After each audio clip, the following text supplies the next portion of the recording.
Good evening, everyone, and welcome to our second lecture of the spring semester for MLIS Colloquium.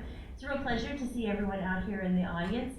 And to our online audience, welcome to you again. Our apologies for running a few minutes late.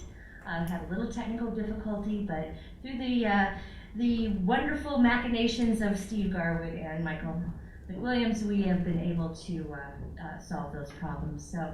Couple things. We are tweeting the event tonight for both people that are here who may have your media in front of you, and for your online students. We're tweeting it at hashtag ALA Resync. And again, thank you to Kristen Bates over there for doing that. And we're also tweeting it at hashtag LIS502. So if you want to follow along with that. So as we get started, I'd like to introduce Dr. Claire McInerney. Dr. McInerney is our Associate Dean at the School of Communication Information, and she's also an associate professor in the LIS department. And Dr. McInerney is going to be here to introduce our featured speaker, Maureen Sullivan. Claire? Yeah, thank you, Connie. Thanks, everyone. I'd just like to acknowledge some of our dignitaries who are here tonight. I'd like to mention that our past dean, Gus Friedrich, is here with us tonight, Dr. Friedrich, and Betty Turok is another former president of ALA. Betty is here, and Connie Paul, who's our internship coordinator, and Nancy Cronick, who is a former president of ALA. So we actually have a present and two past presidents of ALA. The room is luminous. So. Yes, I'm so happy to welcome Maureen Sullivan to our campus. And she's been here before, but now she comes as president of ALA. And I don't know if you realize this, but the president of ALA is actually the chief officer of a very large organization. So she's the chief executive officer of an organization that has 62,000 members. Some of them are librarians, some of them are library trustees, library supporters, and students, of course, and faculty. She's not only the CEO of the American Library Association, but she's also the interim dean at Simmons College.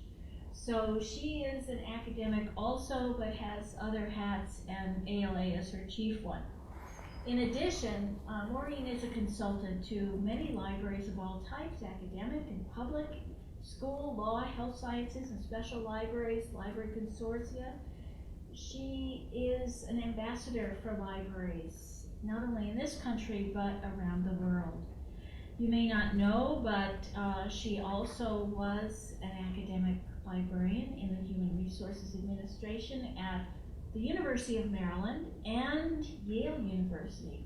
She was also the past president of the ACRL, which is the Association of College and Research Libraries, and she was president of the Library Administration and Management Association, also called LAMA, from 88 to 89. So you can see the path that she's taken to be president.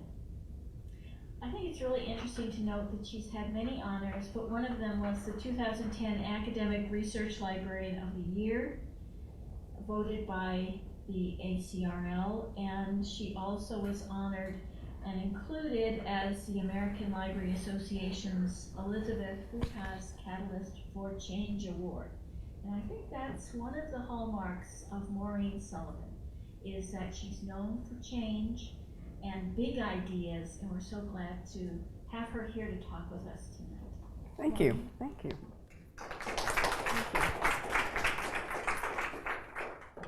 So I'm going to start with the plan that I have for the time. I'm going to take some time at the start to offer remarks, and I am going to follow what I was asked to address, and that is my initiatives, and I'll also touch on the eBooks issue.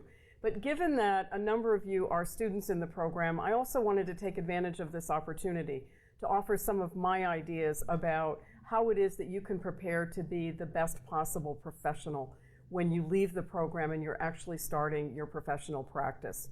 And then what I'll do is, of course, give plenty of time and space for your questions, things that you may want to discuss. But I also wanted to add to Claire's opening, where she cited the fact that while I'm the current president, we're privileged to have two past presidents with us. I also hold out the hope that we might have at least 2 future presidents of ALA in this room. Rutgers has done so much. I know Princeton's down the road and their motto is "in the nation's service," but Rutgers has done so much to prepare people to really be effective in community service and to be stars in the library profession. So I hold out hope that some of you in this room are going to continue that tradition. I'm going to begin with just a quick story about why I wanted to pursue this role.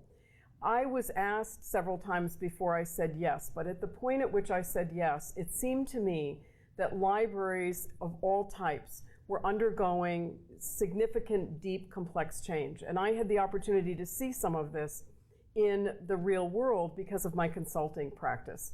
And I thought, as I was giving some consideration to this, that the time just seemed to be right for me to pursue the role. I also want all of you to know that when I was campaigning for this, one of the high points of that campaign was coming to Rutgers, and I was actually in this room.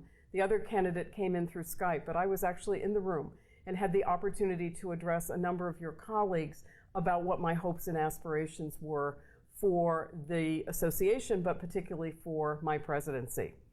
So I start with the importance of what I now call community engagement. In this field, a lot of effort has gone into advocacy, and I am a believer in advocacy, but I think the very best way for us to advocate for what it is that we do, the difference that we make to those whom we serve in our different communities, is to engage with people in the community and tap what are their aspirations, their hopes and dreams for what the future might be, and to be even more attuned to what's changing in the community and how can we as librarians with our competencies and our interests really stay ahead of what some of not just the aspirations might be, but what the needs might be.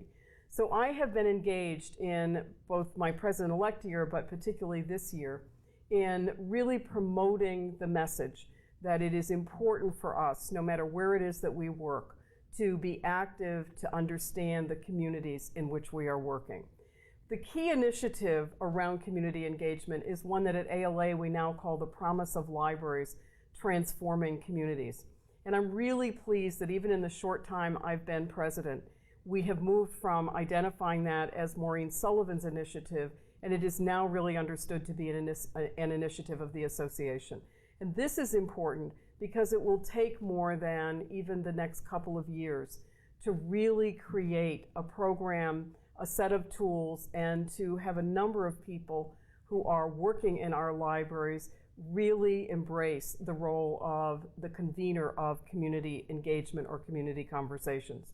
It's also an initiative that not only will benefit the communities we serve, but it's also going to be an opportunity for all of us who embrace that role to work with others who are engaged in, whether we call it civic dialogue, community, or discourse, whatever it is that we talk about. What we're really identifying for librarians is the particular role and opportunity we have to be the leaders of this work in our communities. Libraries and librarians and archivists and others in the information professions are often identified as among the most trusted in our communities, and we need to leverage that trust to enable us to play that kind of an active role. We, of course, also are distinctive because we are places that people come to for information and for resources. And we're recognized as a place that welcomes people across the socioeconomic strata, but also across an individual's life. We provide services for children, we provide services for adults, and a number of those services take place in school and academic libraries, but also the public library is really there for everyone throughout that person's life. So I wanted to pursue community engagement in a very strong way and to build upon past President Molly Raphael's fine work in that area. And to do this, I identified Rich Harwood and the Harwood Institute for Public Innovation as the key partner for doing this work. And especially for those of you in this room, it's important from my perspective for you to know that the person who first introduced me to Rich Harwood's work is former ALA President Nancy Chronic. And Nancy was a wonderful source of help to me in thinking through how we might proceed. And I also should mention, just in case I skip over this opportunity, I benefited from very good advice from past President Betty Turok as well. One of the best things about ALA is the commitment and the camaraderie that is there among leaders, particularly leaders who stay involved in the field. And you're very fortunate here at Rutgers to have two of the most competent, the most excellent, and the most committed of those past presidents. I also wanted to strengthen ALA's work in leadership development. I've really been privileged in my career to have had the opportunity to be among the first to address the need to prepare leaders and to think of leadership as something that happens not just because you hold a management or an administrative position, but to think of leadership, and my key phrase for this is, it's leadership by opportunity taken. Others will use the phrase emergent leadership or leadership from any position. I believe very strongly that everyone working in our libraries today, our archives, even in our museums, has the capacity to take initiative, to lead, and to help us address some of the challenges, particularly the complex challenges that we're facing. So the two initiatives that I've promoted are first, and this will be the first ALA association-wide program in leadership development. Many of our state associations and our regional associations and ALA chapters over the course of the last 20 years or so have developed leadership programs, and you've had some very effective ones here in New Jersey. In fact, Connie Paul was the architect of several of those. The second leadership development program that was a real opportunity for us has come as a result of a partnership with the Harvard Graduate School of Education. I do a program there that started when I was ACRL president, and this is a program that is held every August, 1 week, and it is the Leadership Institute for Academic Librarians. Harvard was interested in a follow-up, and as we talked about what that might be, we moved around to thinking the greatest need is to start preparing people for leading in an increasingly digital world, digital context. And this program is intended to be open to anyone working in a library or an information profession. It has happened that the first group that has signed up for this is predominantly academic librarians, and I think there are some key reasons for that. Particularly, the resources tend to be more available to those who are working in academic libraries.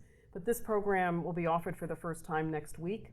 It starts on Thursday, it will end on Saturday, and among the people who are presenting are Kevin Guthrie with Ithaca, who's talking about the future and what the digital context will be. We have two architects who've been working with libraries on designing the new library space to recognize so much of the work happening in the digital context.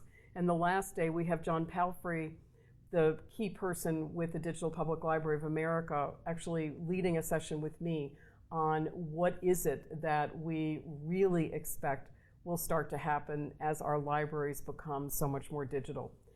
And so those are the two leadership ones. The third one, or the fourth one, that I've taken on is the one that most people during the campaign and in the first few months that I was president-elect said, stay away from this.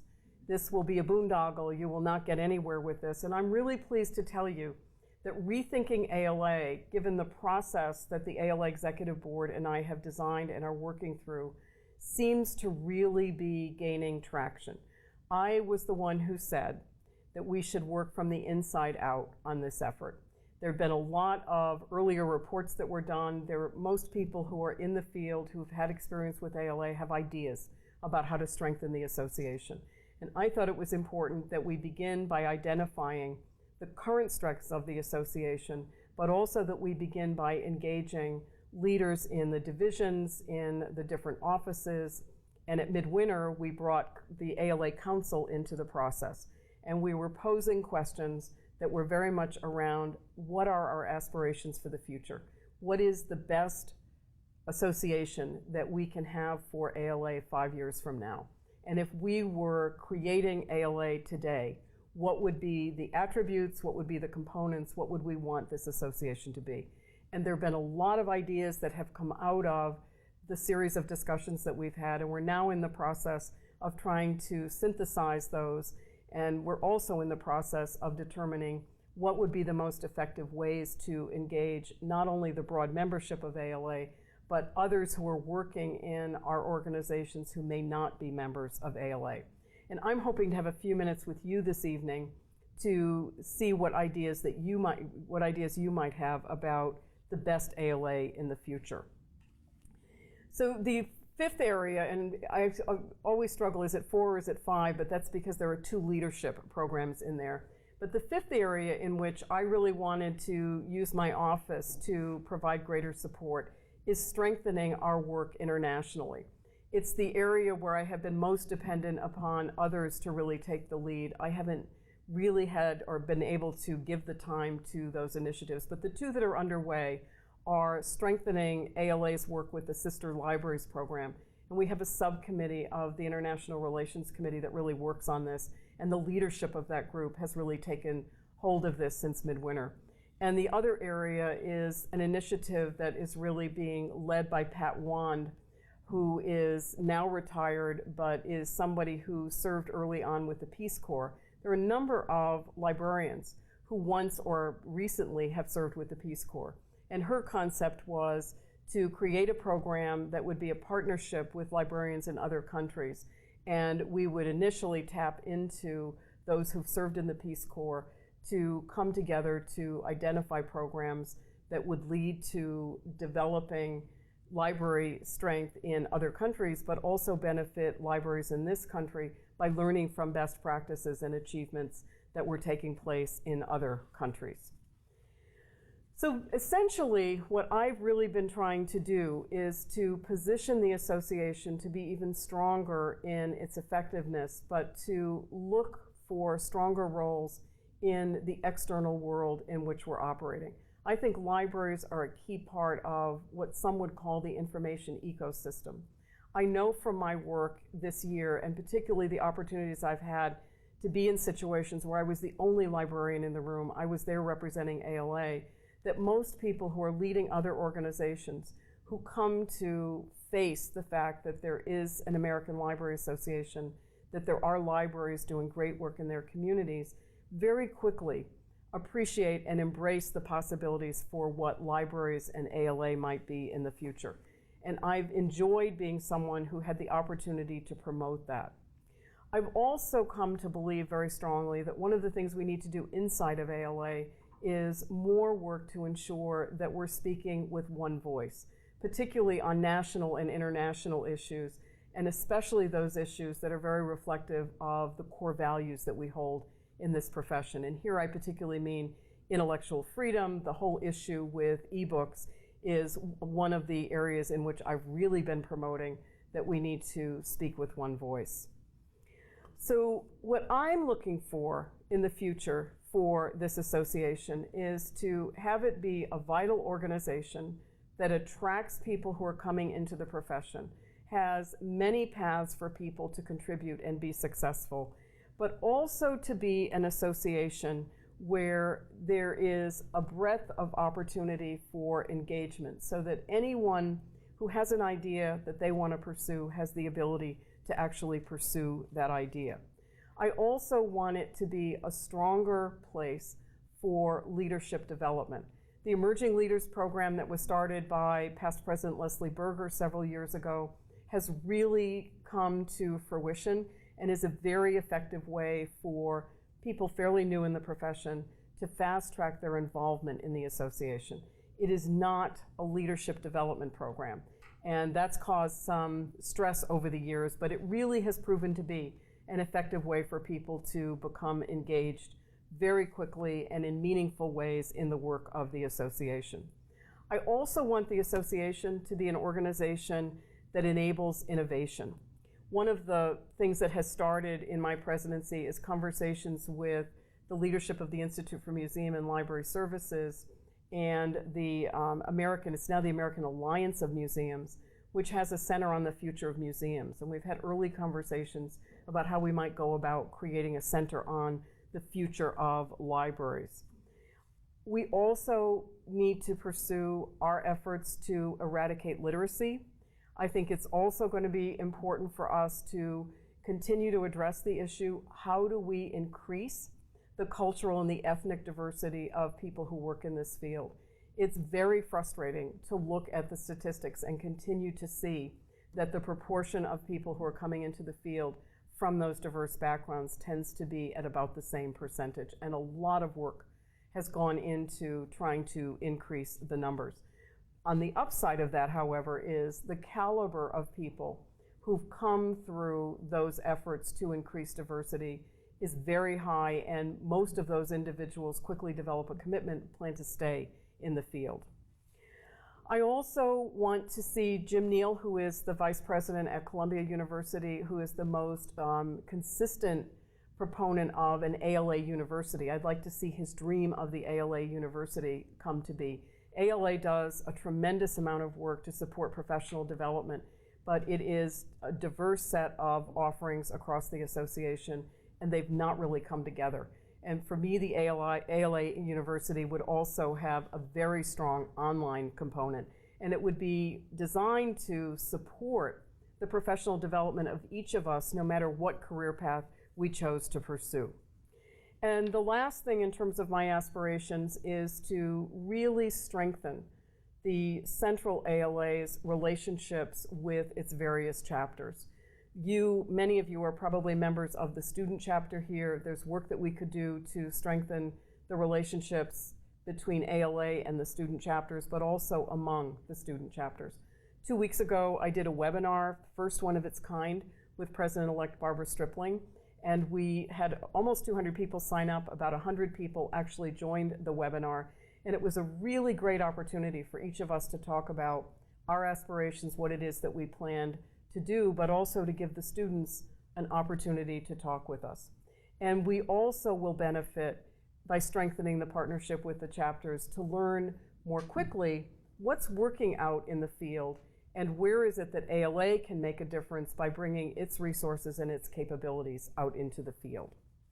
So at this point, I'm just going to pause for a few minutes to see if there are any questions you feel compelled to ask at this stage. Connie? Because of our online audience, I have passed out cards. So if you have a question, if you could pass the card to me so I can read it out loud so it makes sure that the online audience is able to hear, that would be great. Great, thank you. Anyone have anything about what I've said about my initiatives? Michael, do you have any online questions? Not yet, no. Well, you've probably spent enough. Oh, Sue, go right ahead. I'm quite interested in the concept of ALA University, and your comment that likely most of it will be online. And you have a strong affiliation with Simmons. I believe MIT has just started a massive online education offering, and would it be possible to partner with them to help make this ALA university concept? Interesting idea. I think what you're talking, yes, thank you. Sue's question is, actually the context for the question is MIT and actually others have started massive, I never can get, I know they're MOOCs, but I can never get what all the initial, massive open online courses. MIT and Harvard have a partnership, and the real question is, what are the possibilities for ALA, and you brought in Simmons College, to possibly enter into a partnership? I think it's certainly an idea worth pursuing. What I particularly am eager to see for ALA is that we create a coordinated program that brings together what we currently offer and also identifies where there might be gaps and makes clear what the capabilities are that we have for developing future programs. And I didn't mean to suggest that it would all be online. I'm a real proponent of looking at what is it that students will be learning and what's the best way to deliver that. And I will confess to you, I'm somewhat of a skeptic about the MOOC process. But that has everything to do with the fact that when I'm working with students, I like to be in person for at least part of the time. Well,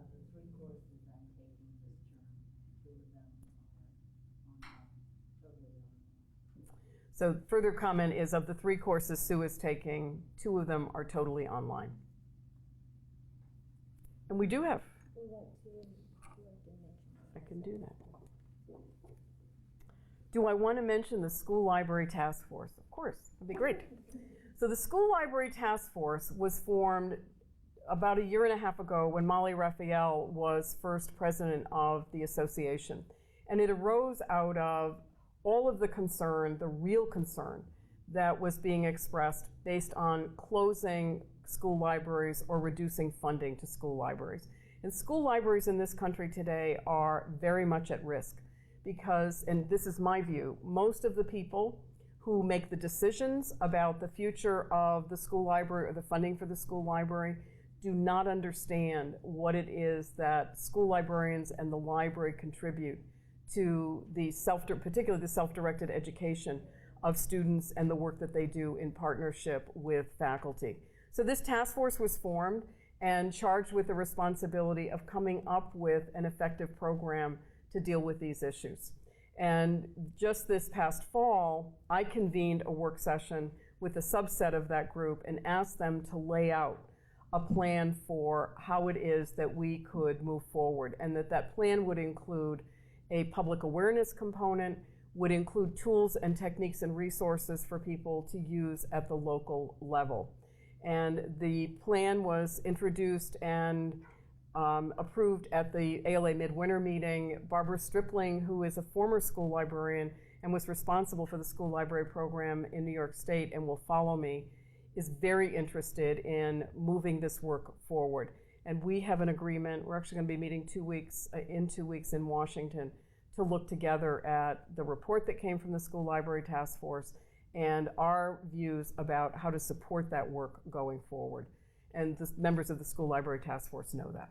But I still worry about what the future is for school libraries, because it is not going to be enough for ALA and its division that focuses on school libraries to do work. There really has to be an understanding among people in our communities and educators about the importance of retaining school libraries. Okay, Boy, I stopped at a good time, didn't I? Yeah, it was good. Fabazi, who is one of our MLIS students, would like to know, says you mentioned encouraging diversity. What are some of those initiatives that would do so? 2, do you think it's enough? And 3, what else do you think can be done? So this question, and was the online picking up your voice? I think so. Okay, good. So I can just go to this. Yeah. So the strongest program has been ALA's Spectrum program that was funded by a grant from the Bill and Melinda Gates Foundation. And it is a program that is designed to really prepare people to be leaders in the profession. And a key element of that program is bringing together a cross-section of people who represent, and again, I'll use the phrase, cultural and ethnic diversity. There are a number of libraries, particularly public and academic libraries, that have established residency programs. There are the programs that were formulated by the Urban Libraries Council several years ago. One of them that I was involved in was Librarians for America's Neighborhoods.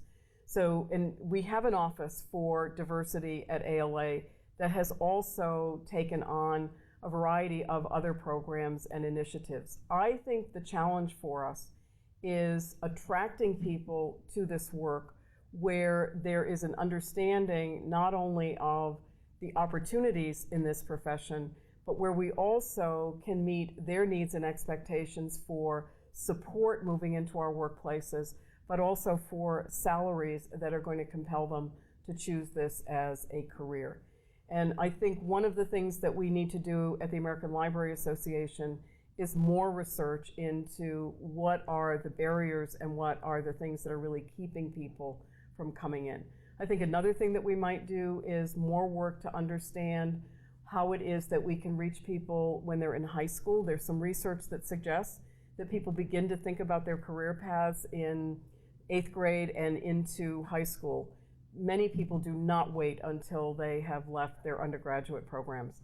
And I think there is probably more that we could do to partner with undergraduate programs so that we are telling the story of what the opportunities are in this field, and particularly making the case for how it is that a librarian of color can be a good resource and sometimes the most effective resource in a community, and the opportunity to derive the kind of satisfaction from that kind of engagement. Any more? Okay. There's two online questions. One is from Linda Schumann. She wants to know if there's a website for the School Library Task Force.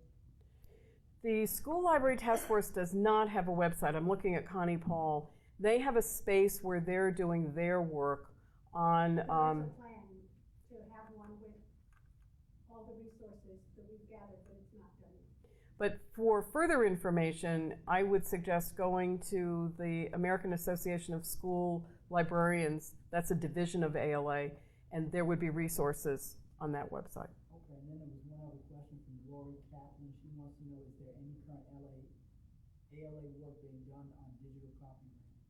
I don't know if that's the subject. This is a great subject to bring up, and I thank her for doing this. This is the area in which I have the steepest learning curve of my life. And particularly the eBooks issue continues to remind me of my steep learning curve. The answer simply is yes. And I know that there are people every day in ALA's Washington office that are working on this. And the person that I would always turn to with questions in that area is Carrie Russell. It's a really serious challenge for us, and it's an area in which we're working in partnership with others who are members of the Library Copyright Alliance. I had one last question I wanted to ask. Is the former First Lady still involved with diversity recruitment and librarianship? I don't believe, by the former First Lady you mean Laura Bush. Yes. I don't believe she's involved at all. I don't have any evidence that she's involved at all in libraries. Something that I found on the ALA website saying she is actively involved. She was an advocate when she was in the White House as First Lady, but I don't believe she's done any work since then. All right, let me turn to, I was just thinking about how you plan to approaching helping librarians achieve good education on copyright issues, knowing the complex issues in the world, and know what the limitations of the law, so that you feel like I think it would be helpful for most of us librarians to feel like you can do things without being sued and you know what you're doing. so the question is, what is it that we're doing, and I presume you mean ALA is doing, to ensure that librarians are well-informed and educated about copyright law? And again, I'll cite Carrie Russell in ALA's Washington office, and one of the really great things she has done is published at least 2 books that I'm aware of on copyright law that have brought the complexity of that issue right down into easy to understand language and application to practice. She and other colleagues in the Washington office also are watching developments when cases arise or issues arise. They're very much on top of that, and also monitoring what's happening internationally with copyright law. It's a really important aspect of what we do in practice because we're often the most vigilant. And some of you probably are aware that particularly library directors are very conscious of the importance of ensuring not just librarians, but everyone on the staff understands the requirements for compliance with that law. So eBooks. If Molly Raphael had addressed you a year ago, she would have said to you, as she did in her final column for American Libraries, that eBooks was the issue that most caught her by surprise. But what she did when she was faced with that was to determine that while there seemed to be little that we could do to really make the publishers change their practices, we could certainly begin to open the lines of communication. And because of her personal style and the choice she made about the delegation, the members of the delegation that she took to New York, it is the case that over the course of the last year and a half, we really have established, we've met her goal of opening the lines of communication. We've made several visits. I led a delegation in the fall. I am leading another one in April. And the whole purpose of this is to make sure that we understand the situation from the publisher's perspective and they understand it from our perspective. In fact, just this morning, I finished an article. I was invited to contribute an article representing the library side of the ebook issue, to the state of Maine policy review. And the other person who's contributing an article is the executive director of the Association of American Publishers, Tom Allen, who's a former member of Congress from Maine, which is why I think that journal was interested in hearing from both of us. And what Tom Allen has said very well in his article is that this has been a time of serious disruption, and it caught a lot of us by surprise, and it's important. He's making the case for how important it is for us to understand the situation with the publishers. And one of the constraints is they're not in a position to talk together to figure out how they could collectively respond to this. There are legal ramifications of doing that. They're actually prohibited from doing that. Whereas we in the library field have the opportunity to begin to think about what it is that we can collectively do. And that's another part of the response to ebooks. Molly formed a digital content in libraries working group that, from my perspective, has been one of the most effective member-led groups that has ever worked for the association. It's large, it's representative, but it contains some of the best minds, and certainly many of the people on this group are very passionate about seeking resolutions to the problem. ALA is also committed to supporting innovation and particularly promoting what it is that people are doing in their local areas on a trial basis. And we're not moving as fast as we probably should, but we're moving toward having a campaign that would bring this to the attention, not just of the general public, but of authors. We've discovered in some of our own conversations that the agents that represent authors, as well as authors themselves, are not aware that libraries are often prohibited from purchasing ebooks. I also have to say to you, while the big 6 publishers have been the focus of our effort because they're the ones who have either prohibited sales to libraries, or if they would sell, were selling at a price that was much greater than the cost of the print book. There are publishers, in fact the majority of them, have found ways to ensure that sales of ebooks continue to libraries. And I will cite 2 of them for you because I think they're particularly important. They're both children's publishers, Scholastic and Rosen Publishing. Particularly Rosen figured very early on how he could, and this is Roger Rosen, how he could continue to make the ebooks available to schools. And they have been in the lead in developing what he calls IEDs, which are IEBs, which are interactive ebooks, and makes them, I think they're available for sale, one with as many uses as you want for about $34.95. So he's deeply committed to working with ALA to help us figure out how it is that we can make these changes. And the other thing that I can tell you is from the beginning of the first meetings in the fall of 2011, we have seen efforts on the part of publishers to try pilots. In some cases, they're working with distributors. Other cases, they've approached some of the larger libraries. But they are making an effort to address this issue. It's just not coming as quickly as we would like, and the prices aren't dropping as quickly. And this is an audience that would well understand what drives us more than anything is the importance of ensuring access to information, to reading, to materials in whatever form individuals want that access. And as I already indicated in my opening remarks, libraries stand alone in our communities as being places that serve anyone across the socioeconomic strata, and particularly we are essential to bridging the digital divide. There are people who do not have computers in their homes. Some of them have computers but without internet access, and certainly a number of them do not have an understanding of how they can go about getting the information that they need. And you all know that libraries are providing materials that support education. There are also materials that support entertainment, and there are materials that are just there for general information.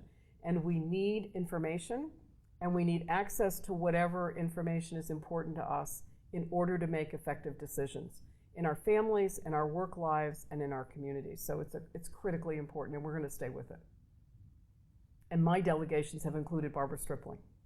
And that's another comment that I can share with you. Under Molly's leadership, the way she brought me in during my president-elect year, I've continued that with Barbara Stripling, and I hope that we're setting the stage for future presidents-elect to be fully engaged by the president, still allowing some discretion for particular areas that they want to pursue, but to have us work more as a collaborative team at the executive level. Nothing makes me happier than to hear somebody, and it's usually in a joking way, see the three of us and describe us as the three presidents, because that says to me that there is symbolic value in the work that we're doing. So are there questions about eBooks? Claire? What are the chances that the model that Rosen and Scholastic are putting forward would be taken up by the bigger publishers?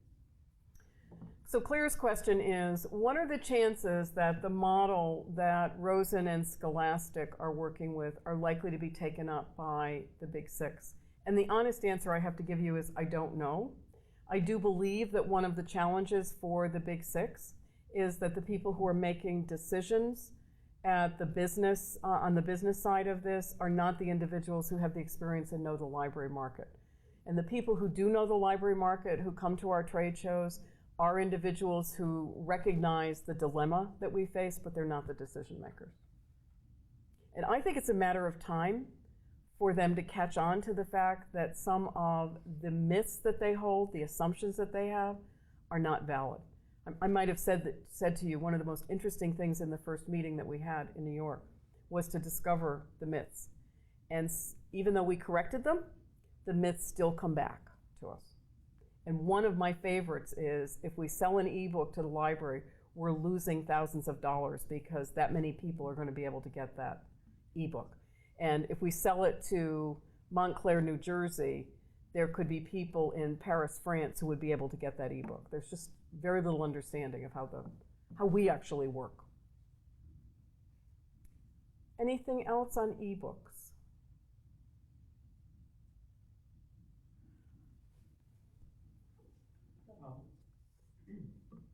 In recent months, we've seen a number of largely British, but lately American authors coming out in solid support of libraries and their communities. Is there any outreach to authors on this particular issue, get their perspective?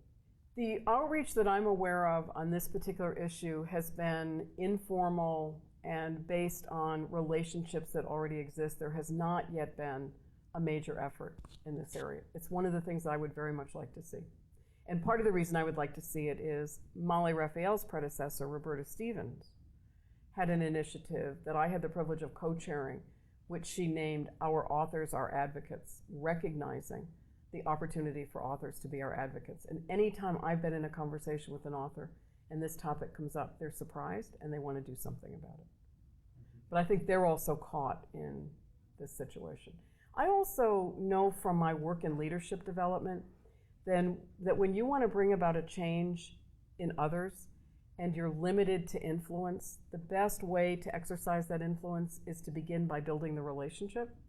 The second thing, and this is a real core competency for us in our field, the second thing is to bring evidence, to be able to make the case for why this is important, and we've made great strides there.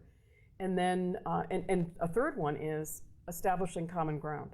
And the common ground message that we keep repeating is publishers and librarians and libraries for decades have held in common the desire to serve the reading public. And we've had a really strong partnership, and that should be a motivation for us to continue to work together and figure this out. But I also know the people that we actually are able to talk to when we go to New York are not necessarily the people who are making the business decisions. So it's a slow process.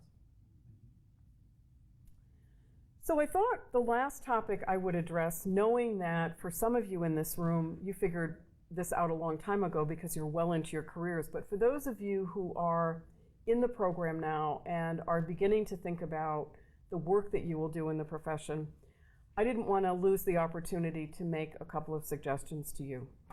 I believe deep in my heart that there's never been a better time to be a librarian or an archivist or an information specialist. I think the time is rich with opportunities. And one of the sources for this belief is what I see communities need, but another source for this belief is the work that I have been able to participate in to create the Digital Public Library of America. When this platform is available and we have content of all types contributed across the country, and it's made available in an open source format where it's very easy to discover what it is that you're looking for, and where it will be rich with surprises given the kind of unique collections that are already being deposited, there is going to be an even stronger need for people in our field to be available as research consultants, as individuals who will create the different ways in which the material can be accessed and used. And it's particularly going to be a rich source for self-directed education. And one of the beliefs I've held since I started in this field in the 1970s is librarians contribute more to self-directed learning or education than often happens in the classroom. And it's a rich experience for individuals because much of it takes place one-on-one, where the focus is very much on the learner and what that person really wants to know or be able to do. So it is a time of tremendous change, but I always think in times of tremendous change, there are opportunities. There are changes already that we've been able to identify in how people access and how they use information. And the other reason why I believe libraries particularly have a strong future, they may not look the way they do today, they may take a different form, but there is a basic need among us as human beings to connect with others. And many people who use our libraries, and I don't care what kind of a context they're doing this in, come to the library because there's the opportunity for community. And I go into them all the time, and I'm delighted, as I was when I came into the Alexander Library, to see the number of people who were here. There were people who were doing individual work in quiet. There were also people working in small groups. And I know because I left one of them at a few minutes before 7, there was a place where people were convening just for social interaction. And we're going to continue to see the library as the key place for this. This is going to call for new roles, new competencies. And those of you who are getting your degrees at this point need to be prepared in an even stronger way than I and my cohort did when I went through the program, to embrace learning as a way of being, to recognize that as adults, once we have gotten a master's degree or a PhD degree, we have attained a degree of education or a place of education or competence, but it does not stop there. The new normal, that overused trite phrase, really has meaning when you think about the changes that today's situation bring for the way we lead our lives and how it is that we work. I also would encourage you to leave the program assuming that there are going to be many opportunities for you to lead, that you want to find an organization in which you will be expected to innovate, in which you will have the opportunity to learn, grow, and develop. And I also encourage you to enter that organization with an understanding that yes, in the first 6 to 12 months, you need to learn what it is you're expected to do in the position, but you also need to learn about the organization and the community in which it exists. When I came out of my program, I was focused on my position and the unit in which I worked in my organization. Today, both of those continue to be important, but it's even more important to monitor what's happening in the larger organization and to be very attuned to what's changing in the larger environment in which we work. I'm also a real believer that you're going to be more effective as a professional if you look for opportunities when you're faced with challenges. There's research now that supports the notion that when we're optimistic, our brain functions better and we're more able to come up with ideas. And I also probably don't have to tell you, if we're with others who are optimistic and are looking toward a positive outcome in a situation or for a positive future, it's more likely that we're going to be relaxed and enjoy what it is that we're doing. Stress is something that up to a point can help us be more creative, but we don't want to end up in positions where we're feeling negative stress all the time. So I would also encourage that each of you surround yourself with others who are optimistic, who are true professionals pursuing personal mastery, and individuals who will focus on helping you. And the last thing I want to say before I again invite questions is, I think it's really important as professionals about to enter practice that each of you gets clarity around what is your passion? Where is there meaning and purpose? Why is it that you've chosen this career? And then what are your aspirations? 5 years into it, where do you hope to be? What do you hope you will have accomplished? Because I will say again, I think there are rich opportunities for professional growth and development, for continuous learning, and to do work that you can walk away from at the end of the day and say, I made a difference for this person, for this group, or for this situation. I had that challenge when Forbes magazine reported their view that it was not worth the investment. I'm here to tell you it is worth the investment, because those of us who choose this and go to graduate school tend to be individuals who value most making a difference in the lives of others, who enjoy problem solving, and who value the challenges around critical thinking.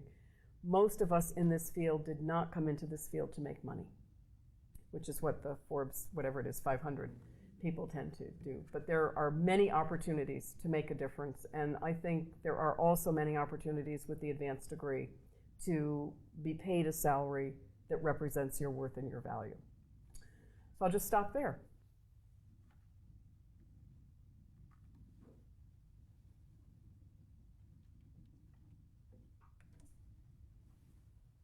Michael, do you have any questions for me? Not yet. Okay, this is from Tony. Does the ALA have any initiatives to engage people with dyslexia and other print disabilities? Actually, I'm so glad that came up, because this is an area. Does the ALA have, do I have to repeat it, or they get it? Does ALA have programs that help people with dyslexia or other visual problems? Print disability. This is an area in the whole ebook and digital content topic that ALA is out in the forefront on, and librarians as well as ALA. We're the ones who keep pushing this issue as something that needs to be dealt with. And there are particular people in ALA's council who are really wonderful at keeping this out in front of us. But the division within ALA that I think does the most work in this area is ASCLA, and I can look at Connie for confirmation of that, which is the Association of State Specialized Cooperative Library Agencies. And so there are people there who do address this in the course of their work, and this is their professional organization. And among the things that they do is to create resources that are available for individuals with those difficulties. Anything else? We do have an online question. Okay. What I'm going to try to do is I'm going to try to set the stage for this question, because it may catch you a little off guard. But our first colloquium series we had this semester was an emerging technologies subject related colloquium, and guest speakers were speaking on emerging technologies in academic library or public library, in different academic public and school library, and they were talking about different types of emerging technologies that they were using to build community as services through the library. Dana, which is one of our online students, and her question is, she would like to know how you would think maker spaces or 3D printers in public libraries or as emerging technologies, how would that catch the attention of librarians, and what do you think those types of services in public libraries how those services would contribute to the core values of libraries in general? I don't know if I put that together. So I've got the first part, and I think I have the second part, but you can check me once I start talking. Okay. So emerging technologies is an area that all of us have to pay attention to, because those technologies are offering the promise not just for us, but also for all of the people whom we're there to serve. They're a part of the kind of transformation that is taking place. So we need to understand what they are, and we need to do our own thinking about how can we capitalize on them, and how is it that we're going to prepare to help people be able to use them. And whether we want this to be the case or not, particularly in public libraries, people will come into the library with a new technology and ask questions and expect that the library can help them with that. With Makerspace, I think this has real promise. And I also will say to the person asking the question, there are libraries that have already figured out the opportunity with Makerspace. This is a capability that brings people in. It taps the natural interests that we have in being creative. And it's also a place where people can find others who have common interests. I think it has real promise for us in the future. And a number of libraries are figuring this out. But there was a second part, and I knew I wouldn't get it. Well, the other technology was 3D printers, which is, we had, during the speaker session, we had a demonstration, a YouTube demonstration of 3D printing technology. That was the other piece of it. I think most people who've seen the 3D printer see it to be something that's fun. They're interested in it. So when the library has this kind of a technology in its space, it draws people in. And I've been a believer for a long time that we need to understand what our basic services are. What defines us as a library? What are those core activities that are essential? And then what we are really adept at, and you're preparing to be part of this, is identifying what some would call performance level activities. Those things that we do that enhance the provision of the basic services. So first example that comes to mind is we have checked out materials as long as I can remember. But we also recognize, some of us were slower than others, the benefit of the self-checkout machine. That became a performance level activity. The makerspace and some of the other innovations that we're seeing are what I would call excitement activities. As soon as somebody hears about this and they know that they can come to the library and use it and learn about it, it's a means for them coming into the library to learn more about what it is that we do at the performance and the basic level. Yes? You mentioned that ALA is looking to strengthen leadership and everything. I was wondering if there's any plan to work with universities with MLIS programs for coursework or anything in this type of leadership. So this is really interesting. You heard in the introduction, I'm the interim dean at Simmons. I've been teaching at Simmons in their PhD program, which is entitled Managerial Leadership in the Information Professions. I teach by myself now the foundation course in leadership, and I also teach the human resource management course. So the question you're asking, where might there be opportunities for ALA to work with universities or library science or information science programs? I think the opportunity is clearly there. And personally, what I would like to see once we get the basic leadership development program up and running is where is it that we could turn to a library or an information school and partner with them to offer that program. And this is probably not something that everyone in the room would agree with, but I think what we really need to be preparing students to be able to do at the master's level and also the PhD level is to lead, and to lead more than to manage. I think the time to really understand management skills is when you're actually faced with it. And I'm someone who took a management course when I went through my program, and it benefited me to some degree later on. But I think what would really benefit everyone is a good foundation in what is leadership, what are the leadership skills, and to have that coursework taught in a context where there were opportunities for people to practice leadership at this level. And your student chapter, of course, is a great place to do that. The fellow all the way in the back? I'm sorry, I thought your hand was up. The red sweatshirt in the back. Oh, okay, sorry. Other questions? Connie? No online questions, but I had a quick question about excitement in libraries. What are your views on gaming in libraries? Because that came up as a really somewhat of a hot topic in our emerging technology. What we know now about gaming is a means to have fun, but also to build skill. And the library is it's a great place for people to come together and to discover new games. And it's also a place where, in some cases, people are coming in and they're creating games. Do you think that they can build critical, do you think through gaming that young people can build critical thinking skills? There's evidence that that's happened. Yeah, that's evidence of that. I actually had an opportunity a couple of years ago to go to Cisco in Silicon Valley, when they were in the early stages of developing their games for the workplace. And the ones I was looking at were based on decision making, and they were just fun scenarios in a video form, and they were prompting you to think about what the possible solutions would be. I actually have a question. Oh, the fellow in the back does now.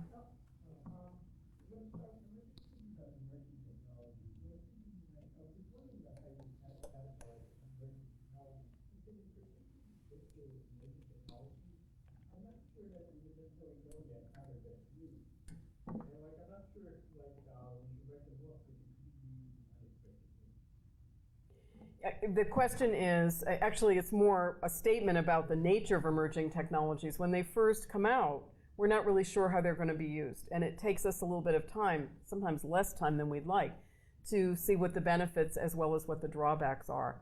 What I'm an advocate for is we need to be part of that process of using them, understanding how others are using them, and to form our own conclusions about the benefits or the drawbacks of them. And this is a challenge in a lot of libraries where budgets are limited. And so the investment in those technologies is at a premium. But something else we're very good at in this field is watching where another library might be trying the 3D printer and paying attention to that and checking in and learning what the lessons were from that. And that's certainly what happened with self-checkout machines when they were an innovation. Connie? Well, as you know, in New Jersey, we had Hurricane Sandy back in October. I'm curious what the ALA might be doing for the idea of the library as emergency response center or part of the first responder when crisis happens to a community. I wish I knew more about this, but I'll tell you what I think I know about this, and then I'll see if others in the room can chime in. I know that we've been successful in identifying libraries as places where people can go. The term that's used is escaping me at this point. Anybody know?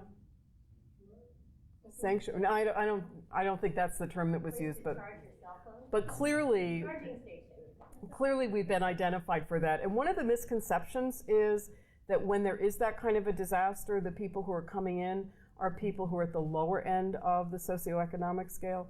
It's equally true that people at the higher end are coming in, and the charging of your cell phone might be one of the reasons for that. ALA, and particularly through the different divisions over the years, has created resources that are designed to help people at the local level.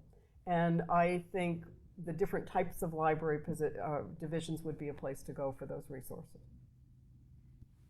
An unexpected but interesting model for this is Wegmans, the supermarket chain. In my area, they were the only thing open during the major part of the high crisis time. Apparently, probably because they're upstate New York outfit, every one of their stores has 100% emergency generator backup. And it was amazing. Every socket in the building had a cell phone or computer plugged into it. And I'm still kicking myself for not taking the photograph of the power strip plugged into the power strip. I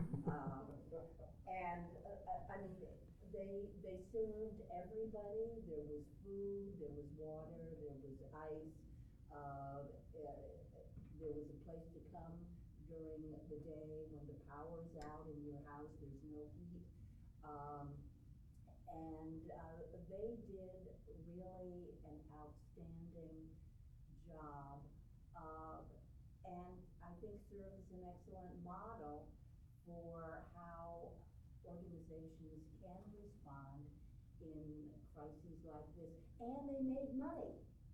So, for the benefit of our online audience, what's just been described is the experience with Wegmans, where Wegmans determined that it would stay open, it would provide resources, and a good bit of what you described about what Wegmans offered, you can imagine would be available in a library. We probably stopped short of the food, the water, etc. But and the money making.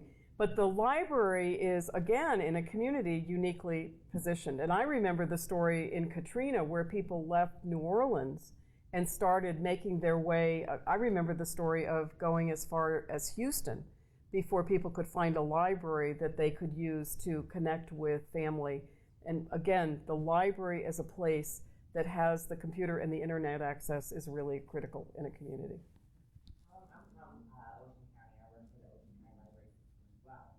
And during Hurricane Sandy, we've actually been, and we actually just held a meeting on what did we do during the storm, what did the preparedness and stuff like that. And during the storm, especially, there's a really big opportunity with children's librarians, because the children's librarians were going to the shelters. They were reading children's books. They were researching how to talk to the kids during the storm and stuff like that, because we would survive disasters.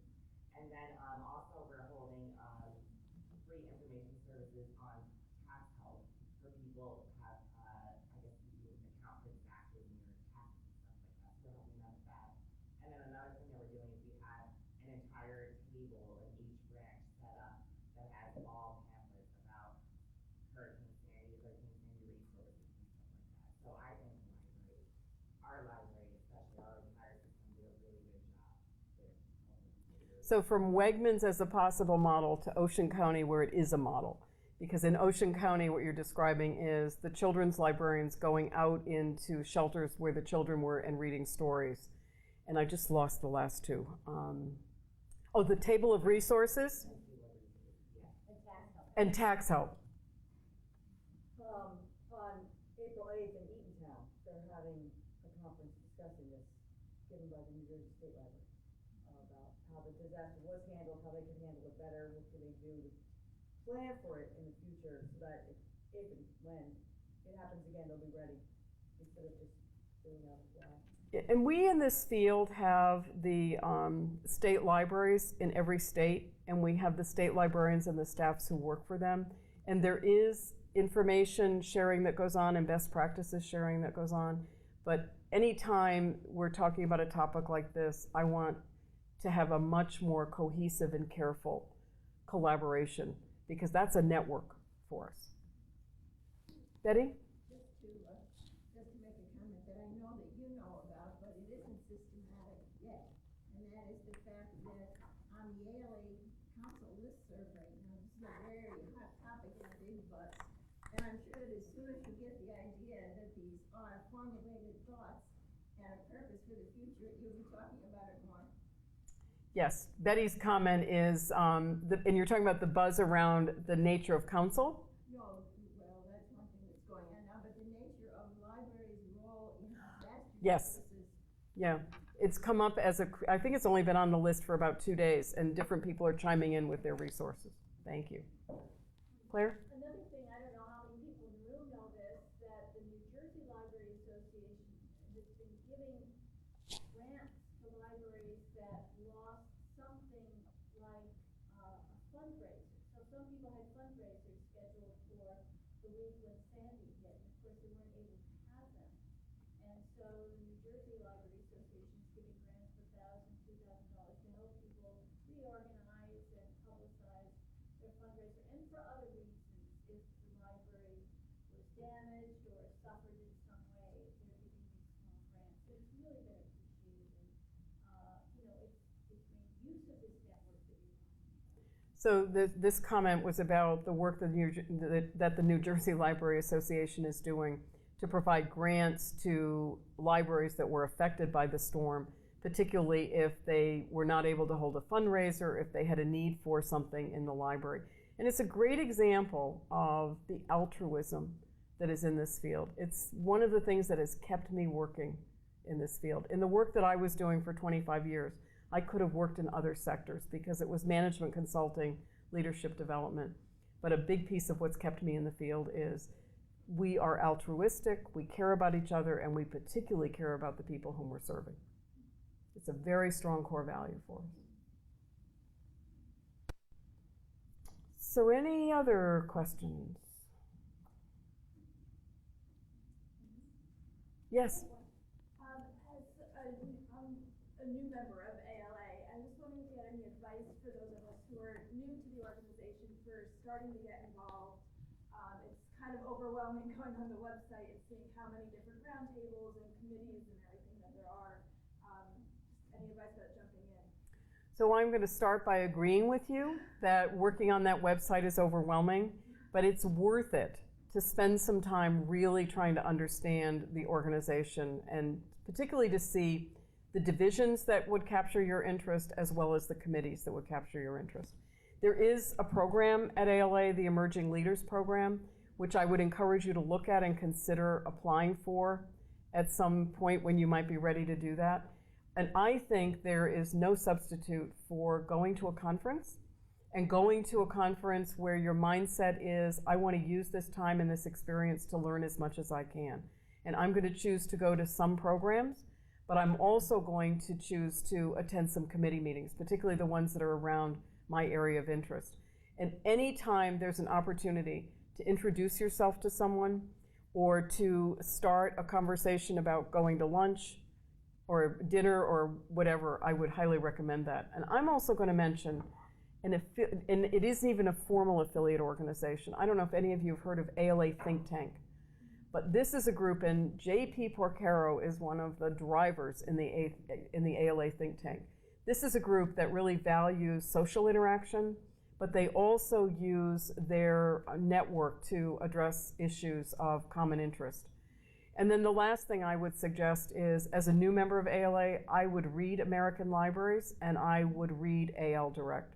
They're both they're terrific resources for information about what's currently going on.